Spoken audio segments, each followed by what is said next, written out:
Gwalior high court परिसर में अंबेडकर मूर्ति विवाद गहराता जा रहा है। बार एसोसिएशन ने मूर्ति लगाने के खिलाफ मोर्चा खोल दिया है।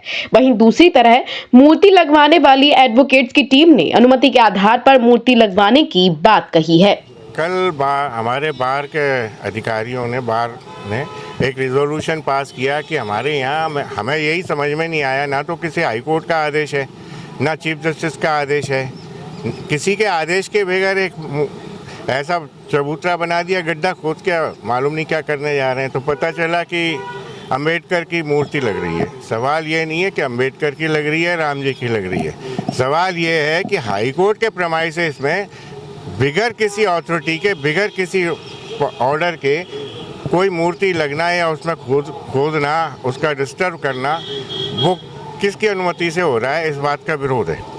दूसरा विरोध ये है कि क्यों अंबेडकर की लगे, ना जात है ना बात है, ये कोई मतलब नहीं है। जब सुप्रीम कोर्ट ने ही कह रखा है कि कोई भी मूर्तियां इस तरह की कहीं स्थापित नहीं होना चाहिए, ना राम जी की हो, ना कृष्ण जी की हो, ना हनुमान जी की हो, ना अंबेडकर की हो, किसी की नहीं हो, तो क्यों लगाई जा रही है, किसके आदेश से, कौन खर्च इसका उठा रहा है, ये आज तक किसी को नहीं पता।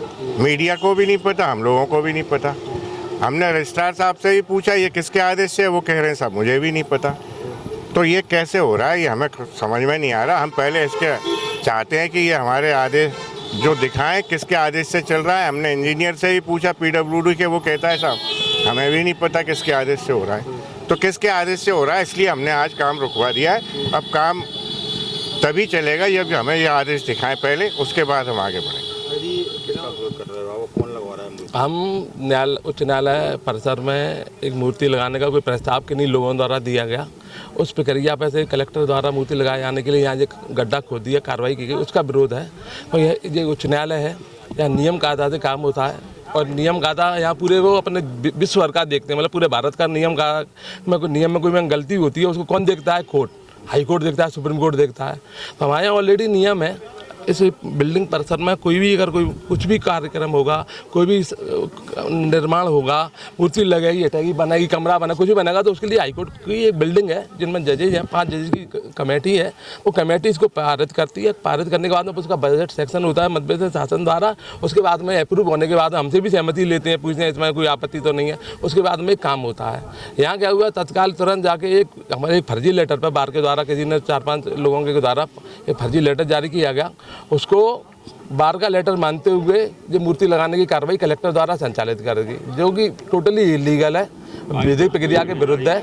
माननीय उच्चतम न्यायालय का भी सुप्रीम कोर्ट का एक ऑर्डर है 2016 का, उसमें भी उन्होंने कही है कि पब्लिक पैलेस पे कोई मूर्तियाँ ये लगाने का जगह नहीं है, ये राजनीतिक जगह है और राजनीतिक के लिए न्यायालय जगह नहीं है। पब्लिक पैलेस पर रोडों पर मूर्ति किसी की भी लगा दी, वो अपने जिन लोगों को लगानी है वो अपने अपने जगह पर लगाएं, प्रस्तावित करें, पार्क बनाएं, अपनी अपनी जगह खरीदें। राजनीतिक पार्टियों का इशू है। न्यायालय पर्सन में मेरा कुछ लोगों ने यहाँ थोड़ा सा एक समस्या उसमें समझने में गलती करी है कि हम जो डॉक्टर भीमराव अम्बेडकर हैं उनकी मूर्ति का विरोध कर रहे हैं। हमारा उनका कोई विरोध नहीं है।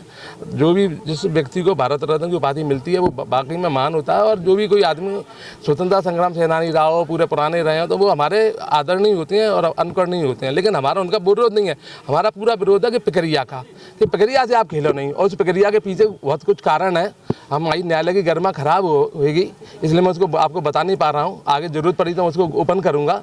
इस पूरी प्रक्रिया में मूर्ति नहीं, अम्बेडकर जी को बदनाम किया जा रहा है। अम्बेडकर जी की मूर्ति लगाने के नाम पे जो प्रक्रिया हुई है, जो कलेक्टर के जो हुई है, वो प्रक्रिया खराब है। वो इस पूरी हाईकोर्ट के जजेज की वैल्यू खराब करती है। वो प्रक्रिया का हमारा विरोध है। अगर न्याय सुरक्षित नहीं रहा तो आम आदमी को किसी को न्याय नहीं मिलेगा। अभी हाल ही के दिनों में ग्वालियर उच्च न्यायालय अभिभाषक संघ के एडवोकेटों के द्वारा संविधान निर्माता प्रथम कानून मंत्री बाबा साहब अम्बेडकर की मूर्ति को लेकर एक ज्ञापन सौंपा, जिसमें उस ज्ञापन में ये मांग थी कि भारत के संविधान निर्माता बाबा साहब अम्बेडकर की मूर्ति उच्च न्यायालय खंडपीठ ग्वालियर के परिसर में उनके भव्य रूप से मूर्ति का प्रतिमा लगाया जाए।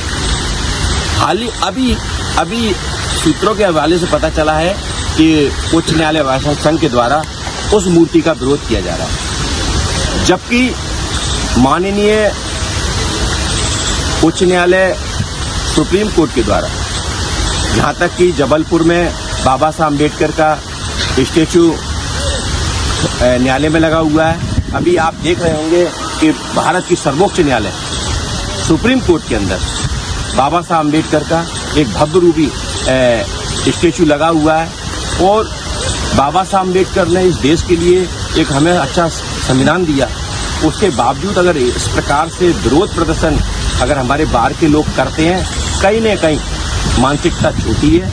हम पूर्ण रूप से जो चीफ जस्टिस साहब ने जो एक भव्य रूप की मूर्ति के लिए अनुमति दी है अपने उच्च न्यायालय ग्वालियर में, उनका हम स्वागत करते समर्थन करते हैं और हम मांग करते हैं कि इस निर्माण में किसी भी प्रकार की व्यवधान ना आए और भव्य रूप से बाबा साहब अम्बेडकर का मूर्ति लगाया जाए।